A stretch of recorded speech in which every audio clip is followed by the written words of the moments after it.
Assalamualaikum warahmatullahi wabarakatuh.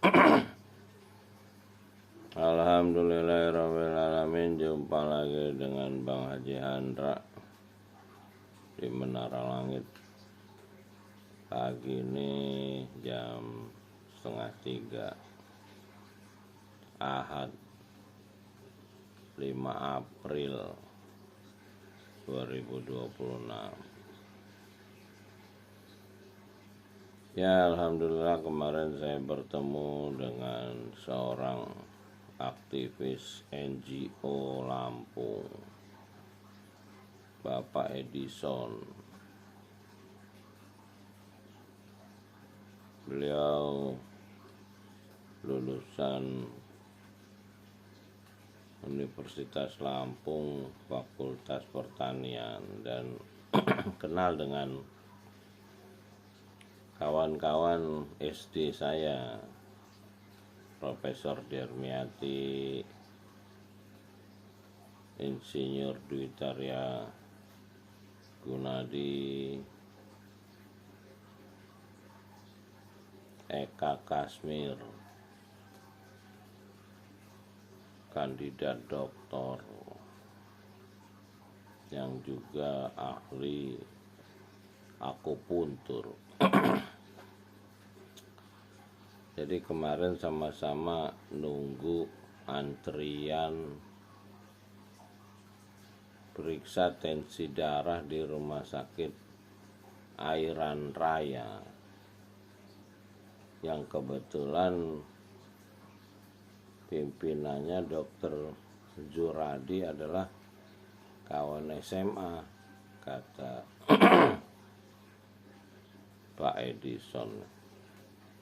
Ya, saya juga kalau lagi dirawat ditengok oleh Dr. Zuradi. Alhamdulillah beliau masih sehat, bisa memimpin Rumah Sakit Airan. Karena Pak Edison ini cerita aktivitasnya di NGO, saya teringat senior saya, guru saya Pak Ansori Jausal di NGO Yayasan Mandiri Bandung yang sekarang berdomisili di Lampung. Beliau ini ketua Dewan Kesenian Lampung saat ini. Kemarin langsung dikontak oleh Pak Edison, beliau lagi di Taman Kupu-Kupu Kemiling Kedaung yang beliau rintis sudah berapa puluh tahun lalu gitu. Dan sekarang udah jadi ikon taman wisata kupu-kupu dunia sepertinya. Dan ketika beliau ngobrol dengan saya dan Pak Edison bilang saya kawan ketemu di Rumah Sakit Airan Raya. Beliau menggelari saya filsuf. Wah, saya kaget juga. Lalu saya nonton konten seorang sarjana filsafat lulusan Universitas Indonesia yang cum laude, yaitu Dian Sastrowardoyo. Tugas akhirnya dibimbing oleh Pak Rocky Gerung, Presiden Akal Sehat. Kalau saya ini presiden jujur aja, karena guru saya Pak Han Awal, diplom ing arsitek, itu juga ngajarin saya cuman satu ilmu jujur. Lalu ayah saya Dr. Napoleon Rejab juga cuman mengajari satu ilmu jujur. Nah, ilmu jujur inilah yang ternyata menjadi gelar dari Nabi penutup Muhammad SAW sebelum beliau menjadi utusan penerima 5 ayat Iqra di Gua Hira yang menyatakan beliau sebagai seorang nabi, yaitu Iqra bismi rabbikal ladzi khalaq khalaqal insan min alaq Iqra wa rabbukal akram allazi alamal bil qalam alamal insan malam ya'lam.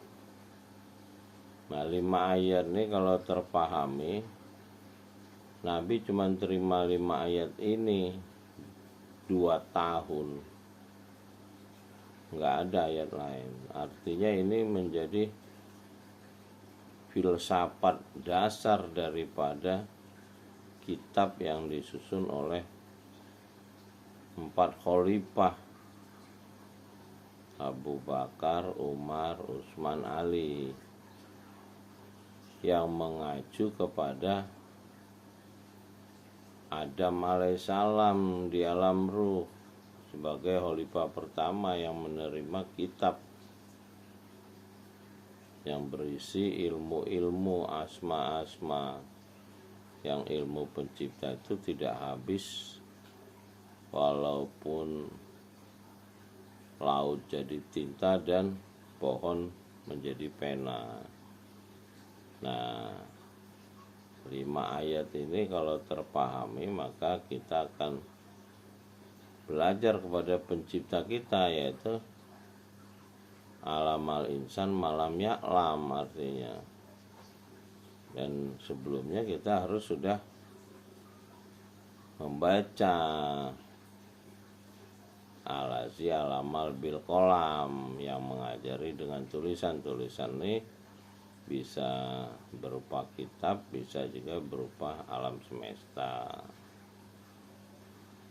Dan kita membacanya ini dengan Iqra wa rabbukal akram, dengan rob yang dekat, lebih dekat dari urat nadi. Sementara siapa diri kita? Diri kita cuman segumpal darah tanpa rob yang dekat dengan kita, maka kita hanyalah segumpal darah.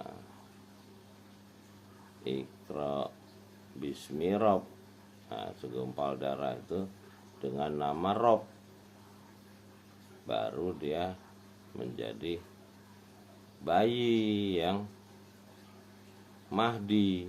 Bayi itu Mahdi, itulah yang digambarkan dengan Nabi Isa alaihissalam yang berbicara di dalam buayan ketika dia masih Mahdi. Nah, inilah yang menjadi cikal bakal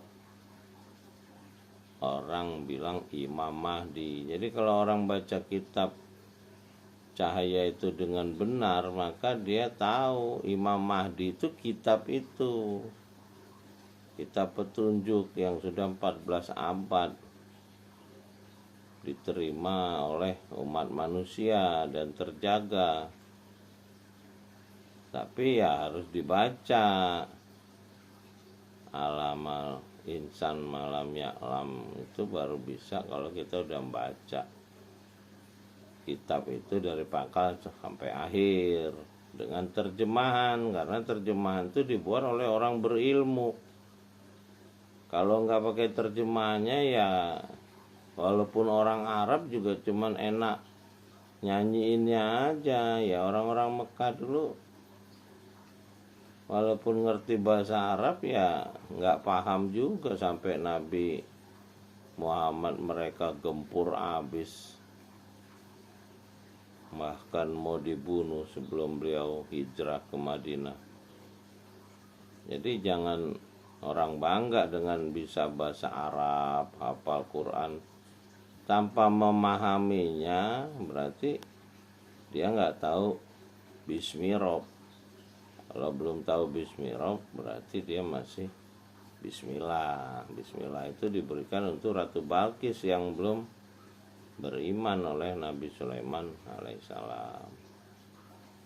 Ya, mudah-mudahan kita bisa terus iqra, belajar dan mendapat hikmah dengan membaca kitab petunjuk manusia untuk kembali menjadi cahaya. Karena kita ini makhluk cahaya di alam ruh.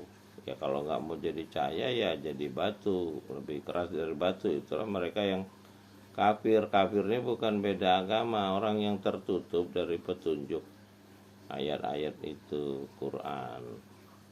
Kenapa? Karena senang berbuat dosa. Kalau senang berbuat dosa dia tertutup dari Quran. Jadi nggak ada cerita pengampunan tuh. Mereka akan rugi. Pengampunan itu kan cerita ulama-ulama untuk menjual ayat itu. Ini yang ada untung dan rugi. Kalau dia berbuat baik maka dia untung. Itulah imbalannya jannah, kebun yang penuh buah-buah. Ini ilmu, lambang ilmu. Sungai yang bisa diminum, artinya diminum ini yang menjadi kehidupan yang abadi. Karena air itu kan sumber kehidupan. Nah, itulah Pak Ansori Jausal dulu menulis buku Perjalanan Setitik Air.